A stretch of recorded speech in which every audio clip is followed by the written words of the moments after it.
Mi hijo me dijo, mamá, no vendrás al viaje. Mi esposa prefiere que sea solo para la familia. Bienvenidos a tu canal Abuelas con Historia. La narración que escucharemos hoy, mi hijo me dijo, mamá, no vendrás al viaje. Mi esposa prefiere que sea solo para la familia, es un relato que sin duda les conmoverá profundamente. Les pido que se suscriban y le den un like a este video para que nuestro canal pueda seguir creciendo y compartiendo estas poderosas vivencias. Jamás pude haber concebido que la jornada que se anunciaba como la más dichosa de mi existencia se transformaría, con una precisión desgarradora, en el momento exacto en que mi propia sangre me arrancaría de su mundo. Allí me encontraba yo, en el animado puerto de la ciudad, con el aire salino pegándose a mi piel. Mi mano se aferraba con fuerza al asa de mi maleta color borgoña, un equipaje que no solo contenía ropa, sino que rebosaba de esperanzas y sueños cuidadosamente doblados. Lucía un sombrero de ala ancha, comprado para la ocasión, mi escudo personal contra el sol caribeño que anhelaba sentir sobre mi rostro, y aquel vestido de estampado floral que había elegido con tanto esmero, imaginándome en la cena de gala del capitán. La fecha era el 15 de septiembre, el día señalado para el gran crucero familiar que, según yo, habíamos estado organizando con entusiasmo durante meses. O al menos, esa era la fantasía que yo me había construido. Todo se derrumbó cuando el teléfono vibró dentro de mi bolso, un zumbido sordo que envió una onda de hielo directamente a mi alma. Mamá, ¿no podrás venir con nosotros en el crucero? Verónica prefiere que sea solo para la familia. Las palabras provenían de mi hijo, Ricardo. Mi Ricardo, aquel niño que había criado en solitario después de que su padre decidiera que éramos un peso muerto en su vida. El mismo Ricardo por quien pagué la universidad vendiendo empanadas cada fin de semana, el aroma a fritura impregnado en mi ropa y en mi cansancio. El mismo que, no hacía ni 2 meses, me había rogado que firmara como su avalista para la compra de su casa, porque la institución financiera no confiaba únicamente en su nombre. Releí aquel escueto mensaje 5, quizás 6 veces, buscando desesperadamente un resquicio, una interpretación distinta para esa frase lapidaria, solo para la familia. Era como si de repente yo me hubiera convertido en una desconocida, como si los 9 meses que lo albergué en mi vientre y las 3 décadas de amor incondicional que le profesé no me otorgaran el derecho a ser considerada parte de ese círculo. Levanté la mirada, nublada por la incredulidad, hacia la imponente estructura del barco. Y entonces los vi. Ricardo y Verónica estaban en el muelle, despidiéndose con gestos de la mano, como si fueran los protagonistas de una película romántica. Sus rostros reflejaban sonrisas amplias, una sensación de liberación, una felicidad evidente por haberme dejado en tierra. Aquello no fue un descuido, ni un simple malentendido.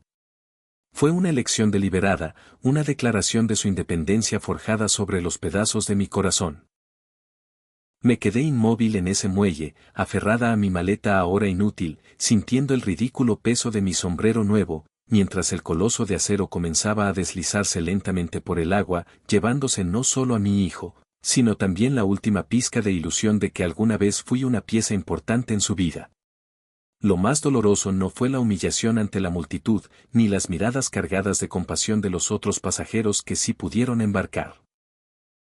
Lo peor fue el recuerdo punzante de que apenas 60 días atrás, yo había liquidado el último pago de la hipoteca de su hogar. Esa casa que, a efectos legales, continuaba registrada a mi nombre porque ellos carecían del historial crediticio necesario. Esa misma casa donde organizaban celebraciones de cumpleaños y cenas de Navidad sin extenderme una invitación, donde las paredes estaban adornadas con retratos familiares en los que mi rostro jamás aparecía. Esa casa que yo había ayudado a construir con los ahorros de toda una vida, creyendo ingenuamente que estaba cimentando el porvenir de mi hijo, cuando en realidad estaba financiando mi propio exilio. Regresé a mi modesto apartamento con los ojos completamente secos. A estas alturas del camino, una aprende que las traiciones no se lloran, se analizan, se catalogan y se archivan en ese rincón del alma reservado para las lecciones más amargas. Esa noche, mientras el agua para mi té de tila hervía, un ritual que me ha acompañado durante 20 años, busqué la carpeta de color azul donde conservo todos los documentos de importancia. Allí estaban la escritura de la propiedad, los comprobantes de cada transferencia bancaria, las facturas del pago inicial, e incluso los recibos de los impuestos que yo había cubierto cuando ellos atravesaron dificultades económicas. Todo, absolutamente todo, seguía a mi nombre. Legalmente, todo era de mi propiedad, aunque en el plano emocional me lo hubieran arrebatado hacía ya mucho tiempo. Y mientras el vapor del té empañaba los cristales de mis lentes, una sensación que no había experimentado en años me invadió. No era pena ni tampoco era furia. Era una claridad diáfana y absoluta, similar a encender la luz en una habitación oscura y de repente poder ver con nitidez todos los obstáculos con los que antes solo tropezabas. Verónica me había estado borrando metódicamente de sus vidas desde el primer instante. Todo comenzó con comentarios sutiles, casi inofensivos, sobre mi manera de vestir, la cual, según su criterio, no era adecuada para una mujer de mi edad. Después llegaron las indirectas sobre mi sazón en la cocina, que supuestamente le resultaba muy pesada a Ricardo. Más tarde, las reuniones familiares se programaban con una extraña coincidencia justo los días en que yo tenía guardias en el hospital, donde ejercía como enfermera. Las fotografías que publicaban en las redes sociales me dejaban convenientemente fuera del encuadre, o simplemente no me invitaban a formar parte de ellas. Recuerdo los cumpleaños de mi nieta Camila, a los que llegaba el pastel que yo había pagado, pero no la abuela que lo había comprado. Con paciencia y constancia, me fueron desplazando hacia los márgenes de mi propia estirpe, hasta que finalmente, me sacaron por completo de la fotografía. Pero mis cheques, eso sí que siempre recibían una cálida bienvenida.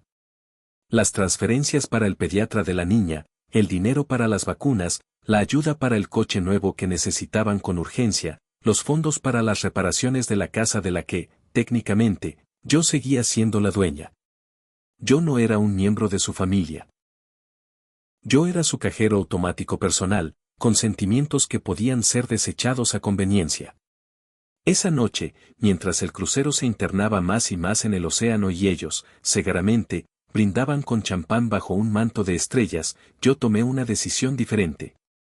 Apreté los puños con tal fuerza que las uñas se me clavaron en las palmas, y me hice una promesa solemne. Si deseaban distancia, la obtendrían. Pero esta vez, sería bajo mis propias condiciones, con documentos legales como testigos y consecuencias tangibles. Porque una cosa es actuar con generosidad y otra muy distinta es permitir que te tomen por tonta. De vuelta en la soledad de mi pequeño apartamento de 2 habitaciones, ese silencio denso y pesado, un silencio que solo conocen aquellos que han sentido el aguijón del rechazo de sus propios hijos, me cubrió como una mortaja húmeda. Tomé asiento en la mesa del comedor, esa misma superficie de madera donde tantas veces había contado billetes para socorrerlos, donde había estampado mi firma en cheques con una letra temblorosa, no por la edad, sino por el agotamiento acumulado tras jornadas dobles en el hospital. Y comencé a extraer, uno por uno, los documentos de aquella carpeta azul.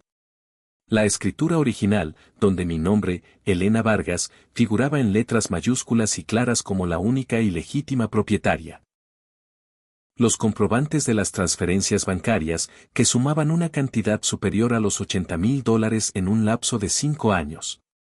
Las facturas del sistema de aire acondicionado que yo misma mandé a instalar, del tejado que ordené reparar tras la última tormenta, de los muebles que compré para que tuvieran un lugar digno donde sentarse, porque ellos a duras penas lograban cubrir los gastos mensuales de los servicios básicos.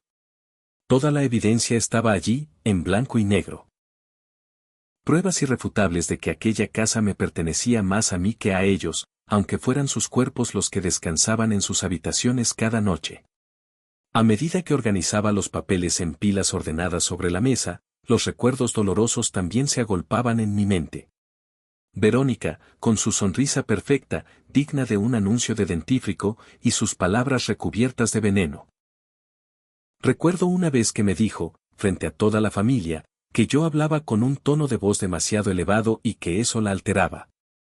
Aquel comentario lo hizo apenas 2 semanas después de que yo pagara íntegramente la reparación de su coche, el cual había chocado por ir enviando mensajes de texto mientras conducía. Ricardo, mi propio hijo, repitió como un loro amaestrado las palabras de su esposa. Mamá, es que a veces eres muy intensa, demasiado dramática. Deberías intentar relajarte un poco más. Y yo me preguntaba en silencio cómo no iba a ser intensa, si me había tocado ser madre y padre a la vez.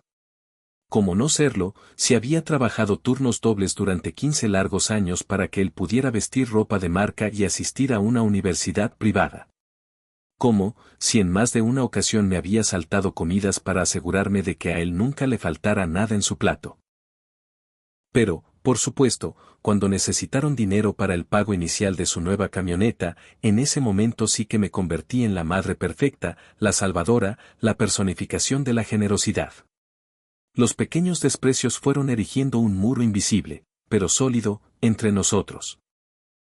Como aquella Navidad en la que Verónica reorganizó por completo la distribución de los asientos en la mesa, relegándome a la esquina más apartada, junto al árbol, donde mi voz no alcanzaba y mi presencia se diluía.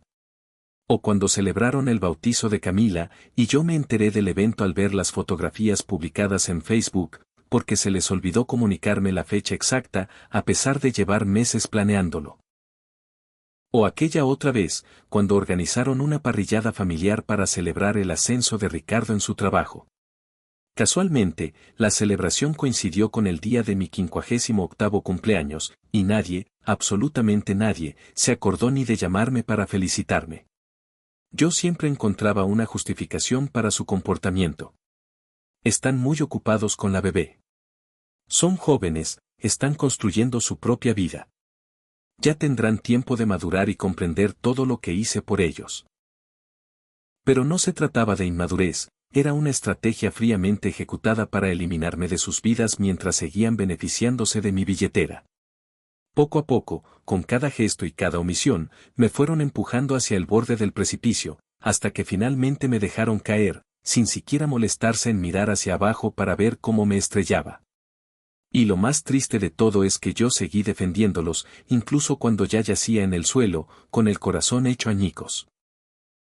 Pero ahora, con esa frase grabada a fuego en mi cerebro como un clavo oxidado, solo para la familia, ya no podía seguir intentando tapar el sol con un dedo.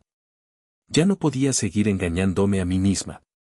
Los documentos sobre la mesa no mentían, y los números, fríos e implacables, tampoco. Yo había invertido no solo mi dinero, sino años enteros de mi vida en construir un futuro para mi hijo. Y él me había recompensado dejándome abandonada en un muelle, como si fuera una pieza de equipaje olvidada. La escritura era inequívoca. Yo era la propietaria legal y absoluta de esa casa. Yo había aportado el 80% del pago inicial, mientras que ellos apenas cubrían algunos de los servicios básicos, y solo cuando les sobraba el dinero. Yo había firmado como la responsable principal del crédito hipotecario, un crédito que ellos no estaban en condiciones de obtener por sí mismos. Yo había cubierto 3 años consecutivos de impuestos prediales cuando Ricardo perdió su empleo y se vieron sumidos en una crisis económica. Y a pesar de todo eso, no había ni una sola fotografía familiar en la que yo apareciera colgada en las paredes de esa casa, ni un solo portarretratos con mi rostro adornando la sala o las habitaciones. Era como si yo fuera un fantasma que se dedicaba a pagar cuentas, pero que no merecía ni el más mínimo reconocimiento. El vestido de color coral que había comprado en oferta, especialmente para la cena de gala del crucero, todavía colgaba en mi armario con la etiqueta intacta. Había visualizado esa noche 1000 veces en mi mente, la mesa elegante con manteles inmaculados, las copas de vino reflejando las luces, una fotografía de 3 generaciones sonriendo juntas que finalmente podría enmarcar y colocar en mi mesita de noche. Pero en lugar de esa imagen idílica, mi única compañía esa noche sería una taza de té de tila y la amarga presencia de mi propia desilusión. Saqué mi libreta de espiral, la misma que utilizo para hacer la lista de la compra, y comencé a escribir. No con emoción, sino con la frialdad de los hechos verificables. Escritura a nombre de Elena Vargas, es decir, yo. Hipoteca saldada con fondos provenientes de mi cuenta de ahorros, acumulados a lo largo de 25 años de trabajo incansable. Contribuciones monetarias estimadas en $100,000 durante los últimos 6 años, sin incluir los regalos y los innumerables gastos menores. Jamás había hecho este tipo de cálculo. Porque cuando uno ama de verdad, no lleva un registro de lo que entrega. Simplemente da, porque el amor no se emite con factura ni espera un recibo a cambio. Pero esa noche, invadida por una extraña calma, esa que solo llega después de haber tocado el fondo emocional, me dije a mí misma en voz alta, para que no quedara ninguna duda, se acabó. Esta vez no habrá dramas, ni súplicas, ni lágrimas baratas. Solo una decisión firme como el hormigón y un plan ejecutado con la precisión de un cirujano. Transcurrieron exactamente 3 días desde que el barco zarpó con rumbo al Caribe. 3 días de un silencio tan profundo y abrumador que podía escuchar el eco de mi propia respiración rebotando en las paredes vacías de mi apartamento. Me levantaba cada mañana a las 6, como de costumbre, una rutina grabada a fuego por años de trabajo, aunque ya no tuviera que dirigirme al hospital debido a mi reciente jubilación. Preparaba mi café con leche y revisaba mi correo electrónico, más por inercia que por la esperanza de encontrar algo importante. Y entonces, allí estaba, brillando en la pantalla como una bofetada digital, notificación de cargo en su tarjeta Global Card. Monto, $845. Descripción, paquete de spa y masaje para parejas, Majestic Seas Serenity Deck. Tuve que leerlo 3 veces para poder asimilar lo que mis ojos estaban viendo. Era la tarjeta de crédito que yo había proporcionado como garantía para reservar los camarotes del crucero. Una tarjeta que había puesto a su disposición con total confianza, creyendo ingenuamente que mi propio hijo jamás sería capaz de traicionarme. No solo me habían apartado del viaje como si fuera una completa extraña. No solo me habían humillado públicamente, dejándome varada en el muelle. Además, estaban utilizando mis recursos financieros para costearse masajes en pareja y lujosos tratamientos de spa. Mientras yo, en mi cocina, comía arroz con huevo para estirar mi pensión hasta fin de mes, ellos se untaban en el cuerpo $845 en forma de aceites esenciales y piedras calientes. Mientras yo hacía cálculos para ver si me alcanzaba para comprar mis medicamentos para la presión arterial. Fue en ese preciso instante cuando algo dentro de mí no se rompió, sino que se endureció hasta volverse acero. Ya no sentía tristeza, ni siquiera decepción. Era una emoción completamente diferente. Una claridad gélida y cortante como un bisturí, el tipo de lucidez que te invade cuando finalmente comprendes que no has sido víctima de un error o un malentendido, sino de un plan fríamente calculado. Apagué la computadora con más fuerza de la necesaria. Busqué la tarjeta física en el cajón donde guardo la cubertería buena, esa que solo utilizo en Navidad, y con las manos temblando, no de miedo, sino de pura determinación, marqué el número de atención al cliente de Global Card. ¿En qué podemos ayudarle? La voz amable de la operadora al otro lado de la línea casi me hace vacilar, pero respiré hondo y dije, con una firmeza que ni yo misma reconocí en mi propia voz, quiero cancelar esta tarjeta de forma inmediata. Y quiero disputar el cargo de $845 porque yo no lo autoricé. La operadora, siguiendo su protocolo, me preguntó si había perdido la tarjeta o si me la habían robado. Y yo, sin parpadear, le respondí, sí, la perdí. Perdí la confianza en las personas equivocadas, y eso es mucho peor que perder un trozo de plástico. Ella no comprendió la profundidad de mi comentario, pero procedió con la cancelación de todas formas. Ese fue mi primer movimiento, pequeño pero definitivo, como la primera ficha de dominó que cae y desencadena el derrumbe de toda la hilera.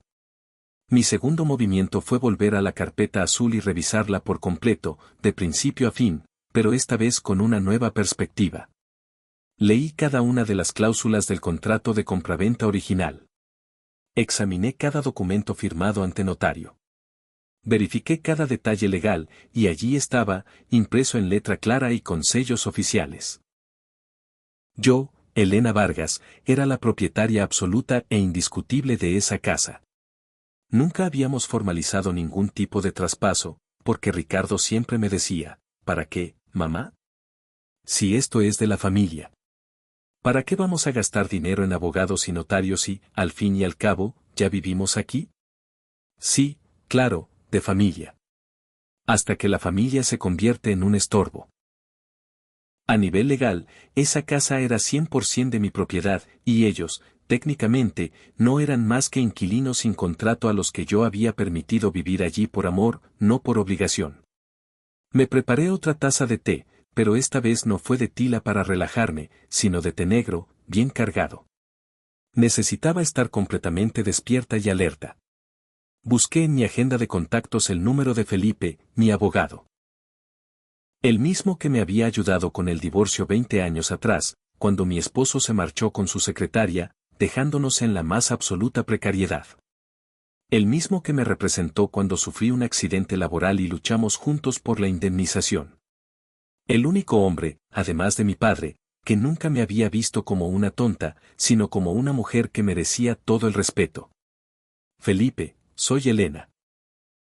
Disculpa que te llame un viernes por la tarde, pero necesito asesoría legal y quizás algo más que eso. Hubo un breve silencio al otro lado de la línea, y luego escuché su voz, siempre calmada y profesional. Elena, qué gusto escucharte. Dime qué necesitas. Había algo diferente en mi tono de voz esa vez, una determinación de hierro que él percibió de inmediato. Necesito recuperar lo que es mío por derecho. Necesito hacerlo de la manera correcta, sin escándalos, pero con toda la fuerza de la ley de mi parte. Necesito que me digas exactamente cuáles son los pasos a seguir para vender una propiedad que está a mi nombre, pero que está siendo ocupada por gente que ya no quiero que esté allí. Otro silencio, esta vez más prolongado. Y después, su respuesta, entendido. Tráeme todos los documentos el lunes a primera hora. Si todo está en orden, o me dices, podemos proceder de inmediato. Nadie puede ocupar una propiedad que no es suya sin tu consentimiento. Nadie puede quedarse con algo que nunca se le cedió legalmente. Y si tú, como dueña absoluta, decides vender, puedes hacerlo sin pedirle permiso a nadie. Porque la casa es tuya. Punto final. Colgué el teléfono y, por primera vez en muchos años, me sentí poderosa. No con un poder vengativo, sino con el poder que te da saber que estás haciendo lo correcto para ti misma. Aunque duela, aunque otros te juzguen, aunque te tachen de egoísta o de cruel. Ellos querían exclusividad. Pues bien, la iban a tener. La exclusividad de probar su propia medicina. Ricardo me había eliminado de su lista de familia. Perfecto. Pero él había olvidado que yo tenía en mis manos algo mucho más sólido que el amor. Tenía documentos firmados ante notario. Y eso, mi querido hijo, no se borra con un simple mensaje de texto, ni se anula con una sonrisa falsa. Lo primero que hice el lunes por la mañana fue presentarme en el despacho de Felipe, con mi carpeta azul bajo el brazo como si fuera un tesoro invaluable. Llegué media hora antes de la cita, porque la ansiedad no me permitía quedarme quieta en casa. Felipe revisó cada documento con esa meticulosidad propia de un abogado experimentado que lo ha visto todo. Pasaba las hojas lentamente, asintiendo de vez en cuando y tomando notas en su libreta de cuero. Después de 30 largos minutos, que a mí me parecieron una eternidad, levantó la vista y me miró con una mezcla de profesionalismo y algo que interpreté como admiración. Elena, esto está impecable. La escritura está a tu nombre, libre de toda carga o gravamen. No existe ningún documento firmado que ceda derechos a terceros. No hay contrato de donación ni promesa de venta. Legalmente hablando, esa casa es tuya y puedes hacer con ella lo que te plazca. Sentí una oleada de alivio tan intensa que las piernas casi me fallan. Entonces, ¿puedo venderla?, pregunté, aunque ya conocía la respuesta. Puedes venderla mañana mismo si encuentras un comprador, respondió con total seguridad.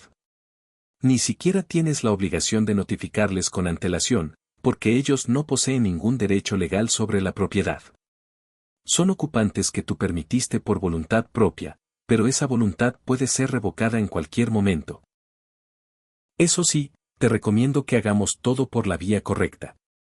Nada de cambiar cerraduras sin previo aviso ni de sacar sus pertenencias a la calle.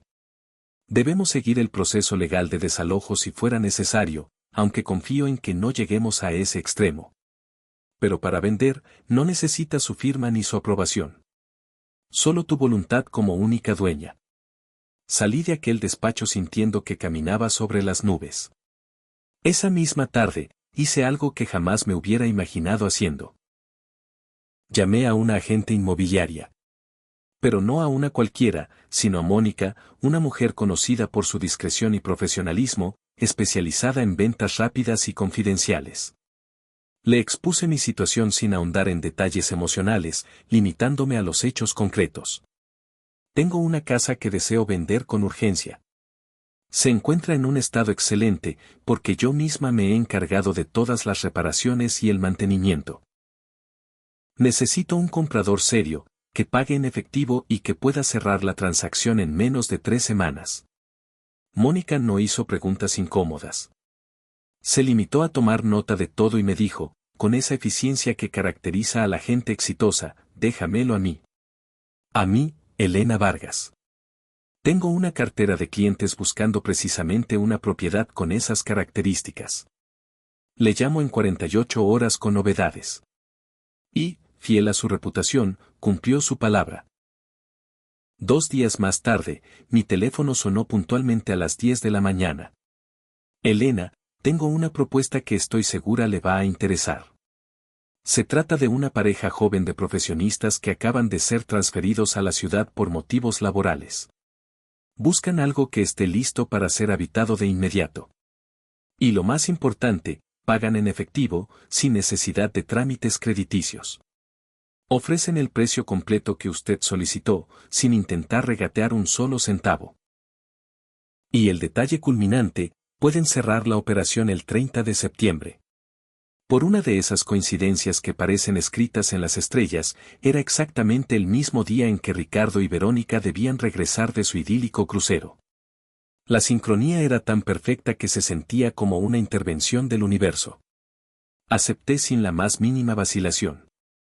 Mónica, proceda con todo. Prepare la documentación necesaria y hágame saber qué requiere de mi parte. Esa noche me concedí una pequeña y privada celebración.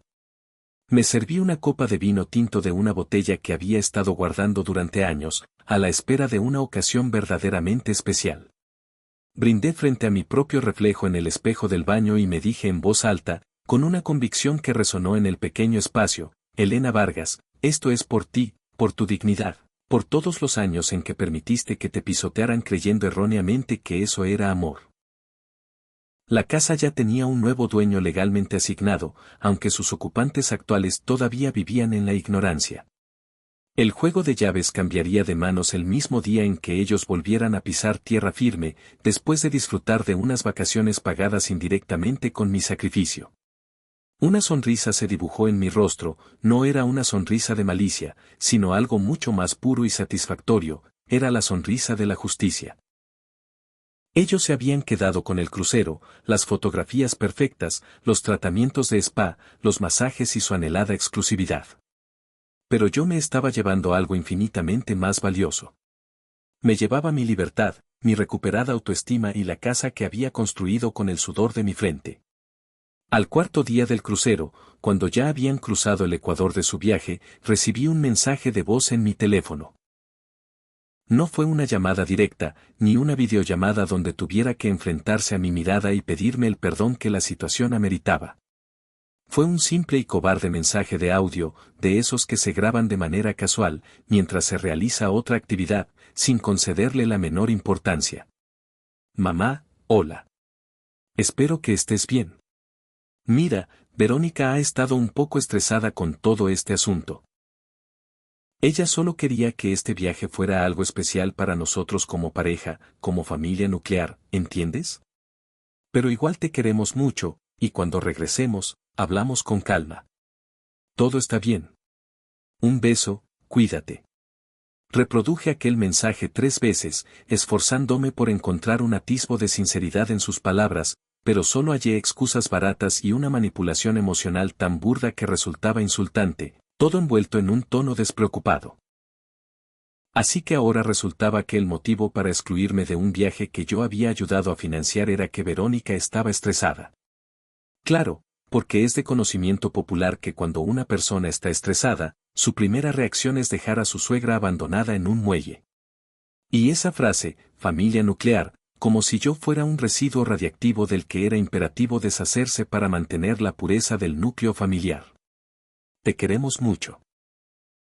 3 palabras huecas, lanzadas al final del mensaje como quien arroja una moneda a un mendigo, simplemente para aliviar la propia conciencia. La voz de Ricardo sonaba cansada, ensayada, desprovista de toda emoción genuina, como si estuviera leyendo un guión redactado por su esposa. Pero lo que más me indignó no fueron las excusas, sino la frase cuando regresemos, hablamos. Como si yo fuera una empleada a la espera de su evaluación de desempeño. Como si ellos tuvieran el poder de decidir cuándo y cómo se arreglarían las cosas, siempre según su propia conveniencia. Pues bien, esta vez no habría ninguna conversación, ni reconciliación, ni un abrazo de perdón forzado. Esta vez, la única comunicación sería entre ellos y la nota que encontrarían adherida a la puerta de una casa que ya no les pertenecía. No respondía a ese mensaje.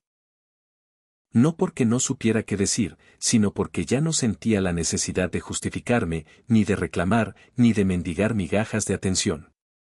Durante años, fui yo la que siempre estaba disponible, la que contestaba el teléfono a cualquier hora, la que corría en su auxilio cuando me necesitaban, la que dejaba todo de lado para resolver sus problemas.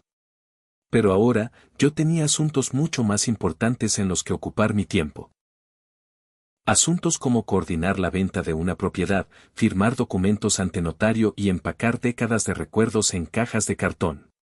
Mientras ellos navegaban por aguas cristalinas, tomándose selfies con sombreros de paja, yo navegaba por las aguas, mucho más profundas y complejas, de la legalidad, con un abogado a mi lado y una agente inmobiliaria moviendo las piezas del tablero a mi favor. Cada día que pasaba sin que yo respondiera era un día menos que les quedaba de su falsa ilusión. Ellos seguían creyendo que todo estaba bajo su control, que su vida continuaría exactamente igual que siempre, que mamá Elena eventualmente perdonaría, porque eso es lo que las madres siempre hacen. Pero lo que ellos no sabían es que, esta vez, a mamá Elena le habían crecido un par de alas y estaba a punto de volar lejos, muy lejos de su toxicidad disfrazada de amor familiar. El 8º día del crucero, Verónica no pudo contener su verdadera naturaleza y la exhibió en las redes sociales. Su perfil de Instagram, que siempre había sido su altar personal a la perfección fabricada, se convirtió en una galería de indirectas tan sutiles como un martillazo en el cráneo. Primero, publicó una fotografía en la cubierta del barco, ataviada con un vestido blanco y vaporoso, y luciendo su mejor expresión de paz interior. El texto que la acompañaba decía, sanando, rodeada de mi verdadera familia, adornado con emoticonos de corazones y barcos. 2 horas más tarde, apareció otra publicación. Esta vez, con Ricardo abrazándola por la espalda mientras ambos contemplaban el atardecer. Los límites son una forma de amor propio. Alejarse de la toxicidad no es egoísmo, es supervivencia. Todo ello acompañado de hashtags como almohadilla amor propio, almohadilla bienestar emocional y almohadilla familia es primero. Pero la joya de la corona llegó al día siguiente, una selfie en primer plano, con una expresión de mujer espiritualmente iluminada. El texto rezaba: finalmente aprendí que no puedes obligar a nadie a madurar ni a soltar el control. Algunas personas nunca entienden que los hijos crecen y forman sus propias familias.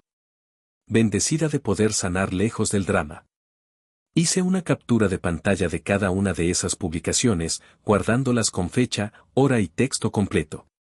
No porque tuviera la intención de responderle en su mismo terreno, sino porque quería tener pruebas de su narrativa manipuladora, por si acaso. Era fascinante observar cómo construía una historia en la que yo era la villana controladora y ella la víctima incomprendida, cuando la realidad era exactamente la opuesta. Pero como dice el refrán, el que es perico, donde quiera es verde. Y Verónica era una experta en el arte de victimizarse mientras clavaba el puñal por la espalda. Lo que ella no sabía es que, mientras publicaba sus fotos de sanación, yo estaba firmando los papeles de la venta. Mientras ella hablaba de límites saludables, yo estaba estableciendo el límite más claro y definitivo de todos, el de la propiedad privada.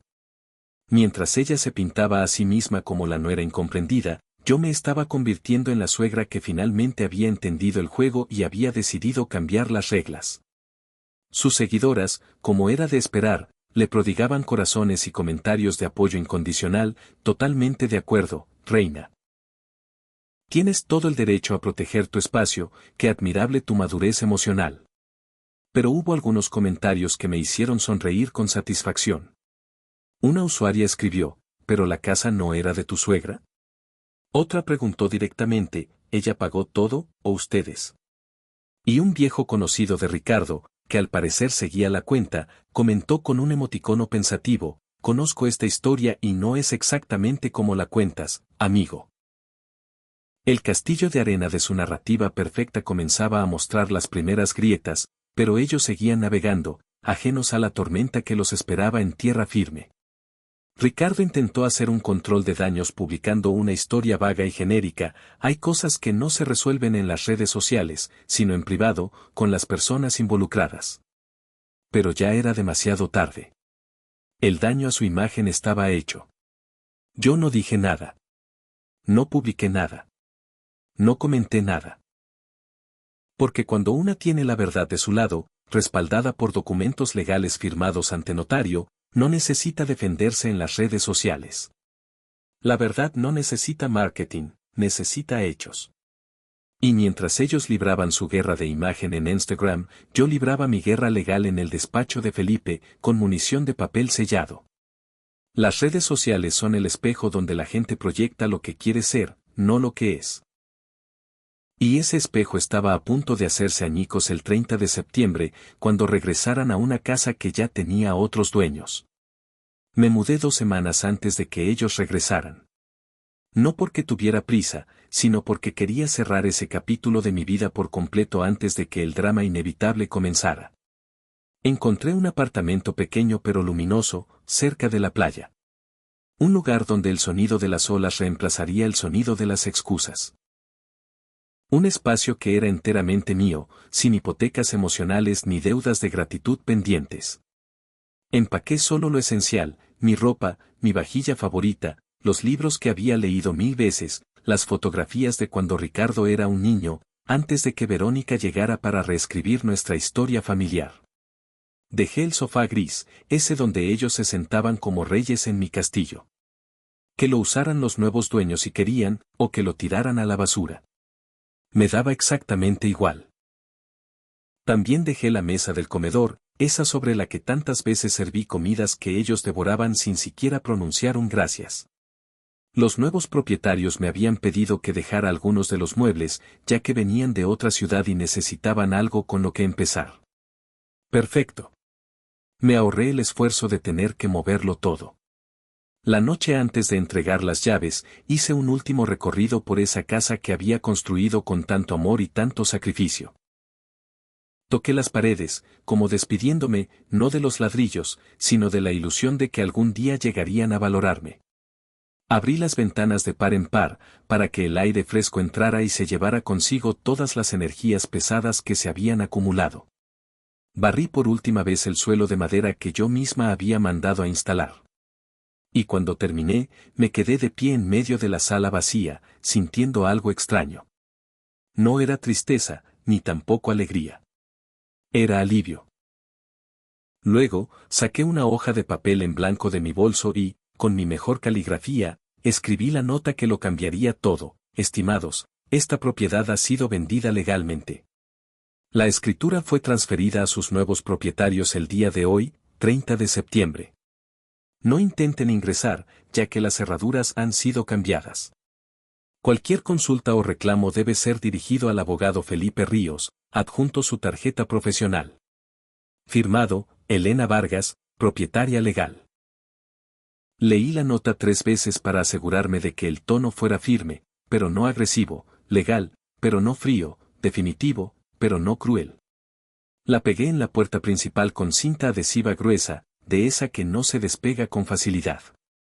Puse una segunda copia en un sobre blanco y la dejé sobre la mesa de la entrada, junto con la tarjeta de presentación de Felipe. También me aseguré de que las cámaras de seguridad que había instalado la semana anterior estuvieran funcionando a la perfección. No para espiarlos, sino para protegerme de cualquier intento de drama o manipulación posterior. Necesitaba tener evidencia de todo lo que pudiera suceder. A las 7 de la mañana del 30 de septiembre, le entregué el juego de llaves a Mónica, la agente inmobiliaria, quien a su vez se las entregaría a los nuevos propietarios. Firmamos los últimos papeles en la notaría. El dinero fue depositado en mi cuenta bancaria y, oficialmente, dejé de ser la dueña de esa casa. Pero también dejé de ser la rehén emocional de personas que nunca me valoraron. Salí de la notaría con una sensación de ligereza que no había experimentado en años, como si me hubieran quitado de la espalda una mochila llena de piedras. Me fui directamente a casa de mi prima Isabel, que vive en un pueblito costero a 2 horas de la ciudad. Necesitaba estar lejos cuando todo explotara. Necesitaba un lugar seguro, donde nadie me pidiera explicaciones ni me hiciera sentir culpable. Isabel me recibió con los brazos abiertos, sin hacer preguntas incómodas. Me preparó un té de menta y, simplemente, se sentó a mi lado en el porche, mirando el mar. A veces, el mejor apoyo no son las palabras, sino la compañía silenciosa de alguien que te quiere sin condiciones. Esa tarde, mientras el sol se ocultaba en el horizonte, pintando el cielo de tonos naranjas y violetas, le conté toda la historia a Isabel. Cada detalle, desde el mensaje en el muelle hasta la venta de la casa. Ella me escuchó sin interrumpir y, cuando terminé, solo me tomó de la mano y me dijo algo que nunca olvidaré: prima, no hiciste nada malo. Defendiste tu dignidad, y eso no tiene precio. Había dejado instrucciones muy claras con Felipe, mi abogado. Cualquier llamada, mensaje o intento de contacto por parte de Ricardo o Verónica debía ser redirigido directamente a su despacho. No quería saber nada. No necesitaba escuchar sus gritos, sus súplicas o sus acusaciones. Ya había tomado mi decisión, y nada de lo que dijeran cambiaría el resultado. Felipe me había prometido mantenerme informada solo de lo esencial. Elena, voy a manejar esto con absoluto profesionalismo. Usted no se preocupe por nada. Solo descanse y déjeme hacer mi trabajo. Y vaya que cumplió su palabra. El 30 de septiembre, a las 9:30 de la noche, mi teléfono vibró con un mensaje de Felipe: ya hicieron contacto. 3 llamadas de Ricardo, 2 de Verónica y un mensaje de voz bastante alterado. Les informé lo que me pidió. La propiedad fue vendida legalmente. Todo está en orden, y cualquier reclamo debe hacerse por vías legales, no emocionales. Verónica amenazó con demandar, pero le expliqué que no tienen ningún fundamento legal. Ricardo preguntó si podían recuperar sus cosas personales, y le dije que coordinara un horario razonable con los nuevos propietarios. Ahora mismo están en estado de shock, pero eventualmente tendrán que aceptar la realidad. Leí el mensaje 2 veces y sentí una extraña mezcla de alivio y tristeza. No por arrepentimiento, sino por confirmar que, efectivamente, nuestro vínculo se había roto de manera irreparable. Pero, al mismo tiempo, sentí algo parecido a la paz. Esa paz que llega cuando finalmente dejas de nadar contra la corriente y te permites flotar. No respondí al mensaje de Felipe. Solo le envié un emoticono de un pulgar hacia arriba. Las palabras sobraban. Esa noche dormí profundamente, arrullada por el sonido de las olas, sin pesadillas, sin insomnio, sin ese nudo en el estómago que me había acompañado durante meses. Por primera vez en mucho tiempo, me sentí libre. Genuinamente libre. Los días siguientes fueron una montaña rusa emocional. Aunque yo estaba físicamente lejos, el drama me llegaba en forma de informes de Felipe. Al segundo día, Ricardo intentó ir a la casa con una camioneta para sacar sus cosas, pero los nuevos propietarios, muy amablemente pero con firmeza, le explicaron que necesitaba coordinar una cita previa. Verónica, por su parte, inundó las redes sociales con publicaciones crípticas sobre traiciones familiares y gente envidiosa. Una de sus historias decía: imaginen que la persona que supuestamente más los ama les quita el techo sobre su cabeza. Así es la hipocresía disfrazada de madre. Sus seguidoras, como siempre, le dieron su apoyo incondicional. Pero esta vez, algo cambió. Algunas personas comenzaron a hacer preguntas incómodas. Una usuaria comentó: pero, ¿la casa era de ella o de ustedes? Otra escribió: si estaba a nombre de tu suegra, técnicamente era su derecho venderla, ¿no? Un conocido mutuo, que aparentemente sabía más de la historia, escribió directamente: hay dos versiones de cada historia, y esta no es la que ustedes cuentan. El castillo de mentiras que habían construido con tanto esmero comenzó a desmoronarse, ladrillo por ladrillo. Ricardo intentó una estrategia diferente. Publicó una foto vieja de cuando era niño, conmigo abrazándolo, acompañada de un texto manipulador. Las madres deberían ser sinónimo de amor incondicional, pero a veces el rencor puede más que los lazos de sangre. Duele, pero se aprende a seguir adelante. Lo leí y no sentí rabia, sino lástima. Lástima de que mi propio hijo usara una fotografía de su infancia feliz para victimizarse, en lugar de reflexionar sobre cómo me había tratado. Lástima de que no entendiera que el amor incondicional no significa ser un tapete emocional. Lástima de que eligiera a una mujer manipuladora por encima de la madre que lo crió sola y le dio todo. Pero no comenté nada. No di me gusta, no compartí, no hice absolutamente nada, porque mi silencio era más poderoso que 1000 palabras. Mientras ellos libraban su batalla de imagen en las redes sociales, yo estaba sentada en el porche de Isabel, tomando limonada fresca y leyendo el libro que tenía pendiente desde hacía meses. Había decidido que no participaría en su circo mediático, que no me rebajaría a defenderme públicamente, porque la verdad no necesita ser tendencia, necesita documentos notariados. Además, las personas que realmente me conocían sabían quién era yo, y las que no, no merecían ninguna explicación. Pasó una semana, y el ruido comenzó a disminuir. Felipe me informó que, finalmente, Ricardo y Verónica habían coordinado con los nuevos dueños para recoger sus pertenencias. Fue un proceso supervisado y civilizado. Llegaron con cajas, empacaron en silencio y se fueron sin causar problemas. Los nuevos propietarios me enviaron un mensaje muy amable a través de Mónica: queremos que sepa que su antigua casa está en buenas manos. Podemos sentir el amor con el que la cuidó todos estos años, y haremos lo mismo. Ese mensaje me hizo llorar, pero fueron lágrimas de cierre, no de dolor. Lloré por la mujer que fui, la que se sacrificó hasta el agotamiento creyendo que eso era amor. Lloré por los años perdidos justificando lo injustificable. Lloré por la relación con mi hijo, que probablemente nunca volvería a ser la misma.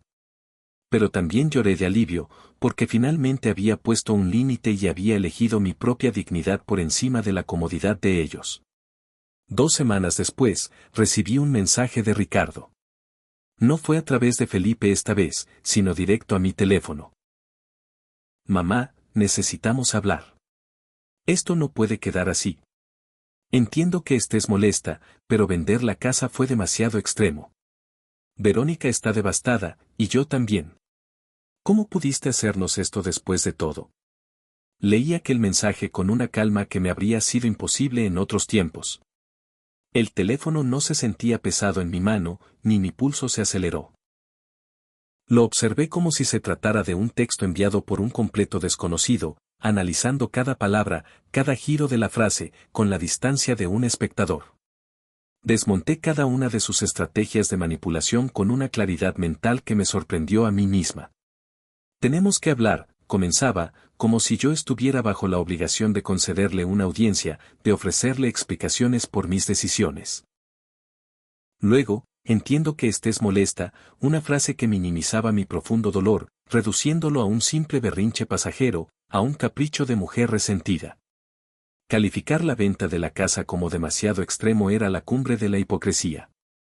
Pero abandonarme en el muelle y usar mi tarjeta de crédito para costearse lujos, eso, al parecer, no había cruzado su umbral de lo extremo. Y la mención de que Verónica estaba devastada era el golpe de gracia. Por supuesto, ahora la víctima era ella, no la mujer a la que habían humillado y despojado emocionalmente. El final, como pudiste hacernos esto, intentaba colocarme en el papel de la villana de la historia, invirtiendo los roles de una manera casi cómica. ¿Después de todo? ¿Después de qué, exactamente?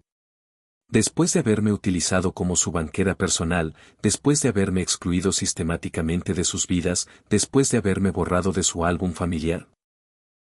Respondí, pero no desde el corazón herido de antes, sino desde la serenidad de mi nueva fortaleza. Ricardo, esta conversación, como ya se te ha indicado, debe ser canalizada a través del abogado. He vendido una propiedad que legalmente me pertenecía. No les he quitado absolutamente nada que fuera suyo. Si de verdad quieren entender cómo llegamos a este punto, tal vez deberían empezar por releer el mensaje que me enviaste cuando estaba en el muelle. Solo para la familia, escribiste. Pues bien, ahora comprendes lo que se siente quedar fuera. Envié el mensaje y, sin un ápice de duda, lo que es un número. No fue un acto de cobardía, sino de autopreservación. Ya no quedaba nada más por decir. Todo lo que necesitaba comunicar lo había hecho con acciones, no con palabras. Bloqueé también el número de Verónica y silencié todas las notificaciones de las redes sociales donde pudieran intentar contactarme. Ansiaba paz, no más enfrentamientos. Necesitaba silencio, no más drama. Necesitaba sanar, no seguir abriendo la herida. Me quedé en la casa de Isabel durante un mes completo. Aquel mes se convirtió en un viaje de autodescubrimiento y sanación profunda. Cada mañana, caminaba por la orilla de la playa, sintiendo la arena fresca entre los dedos de mis pies y el ritmo de las olas marcando un nuevo compás en mi vida. Me dediqué a cocinar recetas nuevas, esas que siempre había querido probar pero para las que nunca encontraba tiempo. Leí libros que me hicieron pensar y reflexionar sobre la existencia desde nuevas perspectivas. Comencé a escribir en un diario, volcando todas mis emociones sin filtro, sin el temor a ser juzgada. Y poco a poco, comencé a reconectar con la Elena que existía antes de haberse convertido en la madre abnegada y sacrificada. Descubrí que sentía una extraña atracción por la acuarela, así que compré un set básico y comencé a pintar atardeceres. Al principio eran horribles, manchas de color sin forma, pero con la práctica, empezaron a cobrar vida. Me uní a un club de lectura del pueblo, donde conocí a mujeres de mi edad con historias sorprendentemente similares de sacrificio y posterior renacimiento. Empecé a asistir a clases de yoga en la playa al amanecer, una práctica que me ayudó a reconectar con un cuerpo que había ignorado durante años. Y lo más importante de todo, aprendí a disfrutar de mi propia compañía sin sentirme sola. Descubrí que la soledad y la solitud son dos cosas muy diferentes, la primera te vacía, mientras que la segunda te llena. Durante ese mes, Felipe me mantuvo al tanto de lo esencial. Ricardo y Verónica habían alquilado un pequeño apartamento. Mi nieta Camila se estaba adaptando bien al cambio. No hubo más intentos de contacto ni amenazas legales. El asunto estaba cerrado, tanto en el plano legal como, aparentemente, en el emocional por parte de ellos. Perfecto, pensé. Cada quien a vivir su vida. Un día, llegó un sobrecertificado. Era de Ricardo. Por un momento, dudé entre abrirlo o quemarlo sin leerlo, pero la curiosidad fue más fuerte. Dentro, había una carta escrita a mano. Mamá, sé que probablemente no quieras leer esto, pero necesito escribirlo, aunque solo sea para mí mismo. He tenido tiempo para pensar, para de verdad pensar, no solo reaccionar. Tienes razón en todo. Te dejamos en el muelle como si no importaras, y eso fue cruel. Usamos tu tarjeta sin permiso, y eso fue un abuso. Te fuimos alejando poco a poco de nuestras vidas mientras seguíamos aceptando tu ayuda económica, y eso fue hipócrita. Verónica y yo hemos estado en terapia de pareja, y el terapeuta nos ha hecho ver cosas que no queríamos aceptar. Construimos nuestra relación sobre bases tóxicas, donde para sentirnos unidos, necesitábamos excluir a otros, y tú fuiste la principal víctima de eso. No espero que me perdones, ni que volvamos a tener una relación como antes, porque entiendo que rompí algo que quizás no tenga reparación. Solo quiero que sepas que lo siento de verdad, que estoy trabajando en ser una mejor persona y un mejor padre para Camila. Entiendo por qué hiciste lo que hiciste y, aunque me dolió, también me abrió los ojos. La casa era tuya, siempre lo fue, y tenías todo el derecho a venderla. Espero que con ese dinero te des la vida que mereces, la que nosotros nunca te dimos. Gracias por todo, mamá. Incluso por esta última lección, la más dolorosa, pero quizás la más necesaria. Te quiero, aunque entiendo si tú ya no. Ricardo. Leí la carta 3 veces, con las lágrimas corriendo libremente por mis mejillas. No eran lágrimas de alegría, ni de un perdón inmediato, sino lágrimas de reconocimiento. Mi hijo, finalmente, estaba viendo la realidad. Finalmente, estaba madurando, aunque fuera a base de golpes. No respondía a la carta. Necesitaba procesarla. Necesitaba tiempo para decidir qué hacer con esa disculpa. El perdón no es algo que se concede automáticamente porque alguien diga lo siento. El perdón es un proceso largo que requiere cambios reales, no solo palabras bonitas. Guardé la carta en mi diario y seguí con mi vida, con mi nueva rutina, con mi proceso de sanación. 2 meses después, regresé a la ciudad, pero no al mismo barrio. Alquilé un apartamento en una zona completamente diferente, cerca de un parque lleno de árboles frondosos y ardillas juguetonas. Era un espacio pequeño, de una sola habitación, pero era todo mío, sin fantasmas del pasado ni recuerdos dolorosos acechando en cada esquina.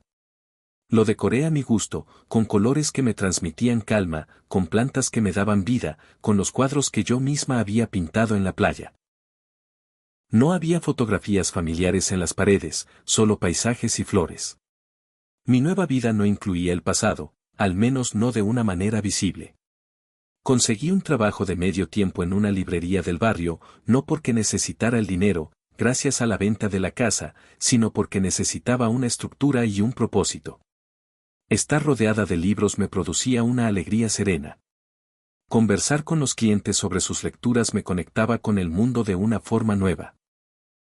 Me hice amiga de Clara, la dueña de la librería, una mujer de 60 años, divorciada y renacida, que entendía mi historia a la perfección porque había vivido algo similar con sus propios hijos. Las tardes en la librería se convirtieron en mi terapia favorita. Un día de diciembre, 3 meses después de la venta de la casa, estaba acomodando libros en la sección de novelas cuando mi teléfono sonó. Era un número desconocido. Dudé en contestar, pero algo me impulsó a hacerlo.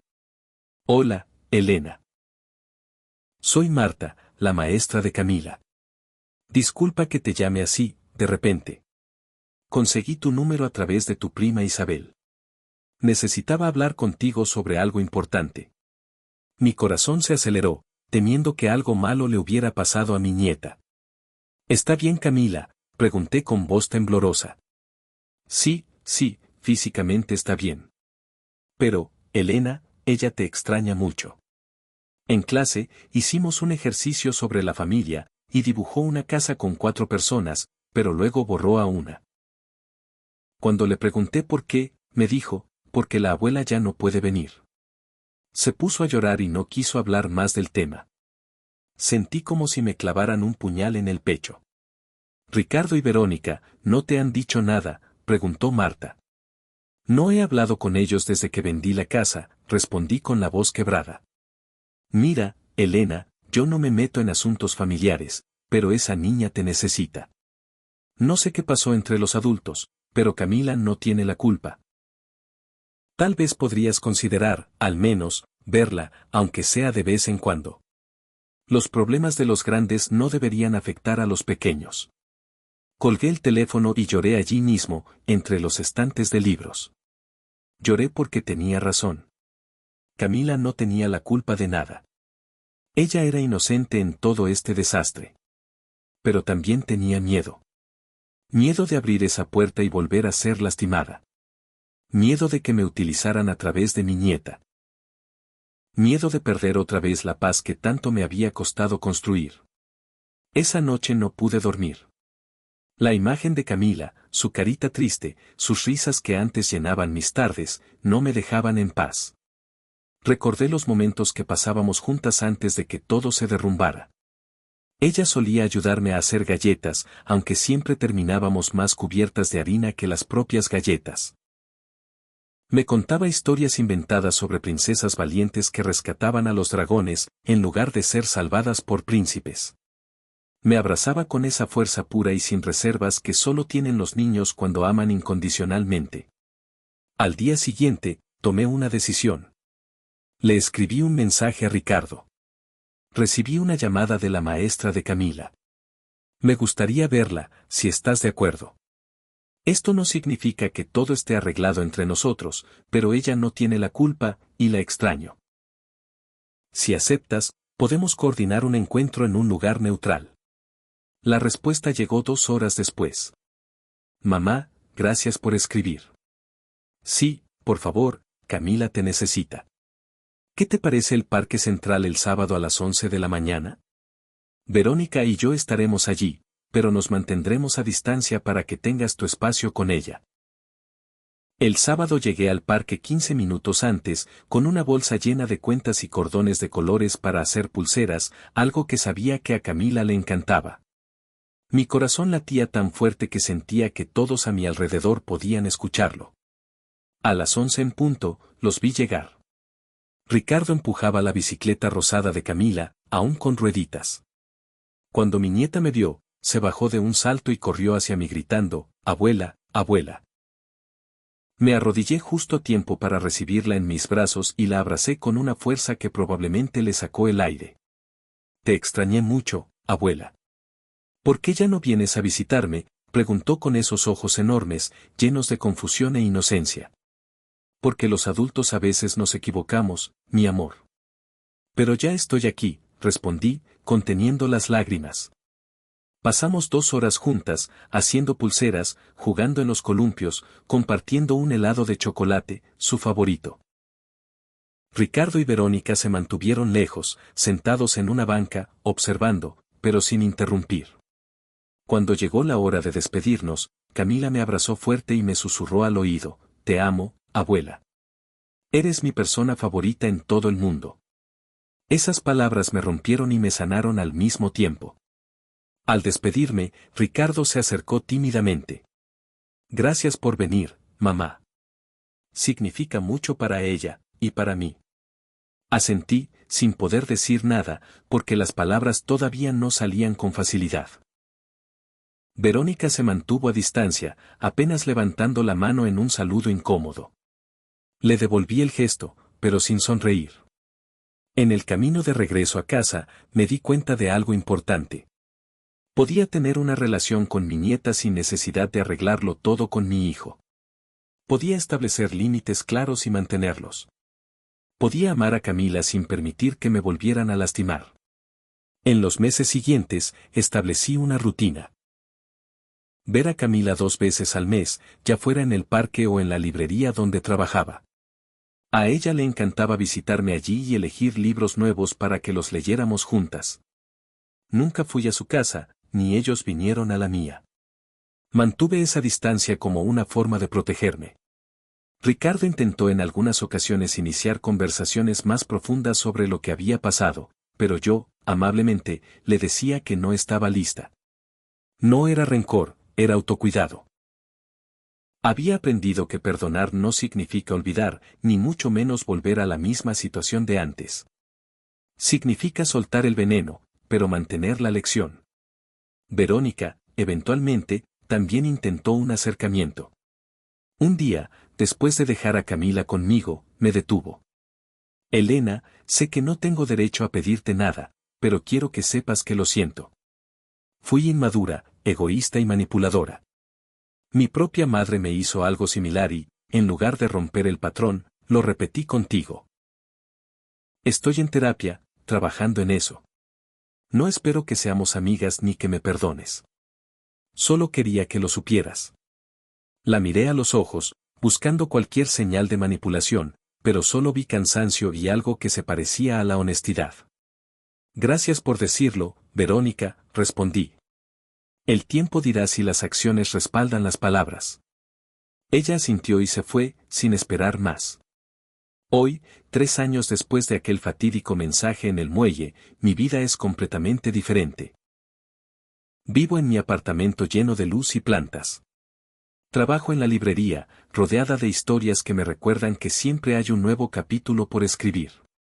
Tomo clases de cerámica los jueves, porque descubrí que me encanta crear cosas con mis manos. Salgo a caminar todas las mañanas por el parque, donde los pájaros cantan como si el mundo fuera nuevo cada día. Tengo amigas de verdad, que me valoran por quien soy, no por lo que puedo darles.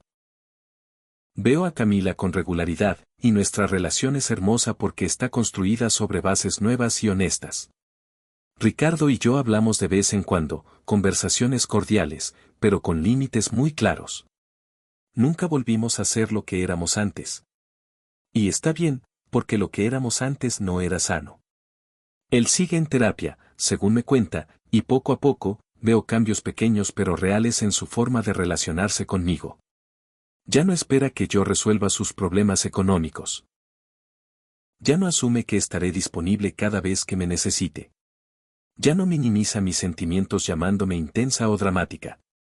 Verónica y yo mantenemos una relación distante, pero respetuosa, por el bien de Camila. No somos amigas, ni lo seremos, pero al menos ya no somos enemigas. El dinero de la venta de la casa lo invertí sabiamente, con la ayuda de un asesor financiero. Una parte está en un fondo de retiro que me da tranquilidad. Otra parte la doné a un refugio para mujeres maltratadas, porque sé lo que se siente estar atrapada sin opciones. Y otra parte, la guardé en una cuenta destinada a la educación universitaria de Camila, para cuando llegue el momento. Algunos familiares todavía me miran con desaprobación. Mi hermana Leticia sigue diciendo que fui muy dura, que una madre no hace esas cosas. Pero he aprendido que las opiniones de gente que nunca ha caminado en mis zapatos no tienen ningún peso en mi vida. Mi prima Isabel sigue siendo mi roca, mi apoyo incondicional, la hermana que elegí, no la que me tocó por sangre. Las amigas que hice en el club de lectura y en la librería se han convertido en mi nueva familia elegida. La gente que me celebra, no la que simplemente me tolera. Miro hacia atrás, a aquella mujer que se quedó sola en el muelle con su maleta y su corazón roto, y siento compasión por ella. Hizo lo que pudo con las herramientas emocionales que tenía en ese momento. Pero también siento un orgullo enorme por la mujer que se levantó de ese suelo y decidió que merecía más. Vender la casa no fue una venganza, fue un acto de justicia propia. Fue poner un límite donde nunca antes me había atrevido. Fue elegirme a mí misma después de años de elegir a otros. Fue decir en voz alta, esto es mí. Oh, y merezco respeto. Hoy, cuando camino por la playa, que está a solo 20 minutos de mi casa, y siento la brisa salada en mi rostro, sonrío. Sonrío porque soy libre. Libre de la culpa que otros quisieron sembrar en mí. Libre de la obligación de ser un tapete emocional. Libre de vivir para las expectativas ajenas. Aprendí que el amor verdadero incluye el amor propio, que la familia no es solo quien comparte tu sangre, sino quien respeta tu corazón, que nunca es tarde para empezar de nuevo.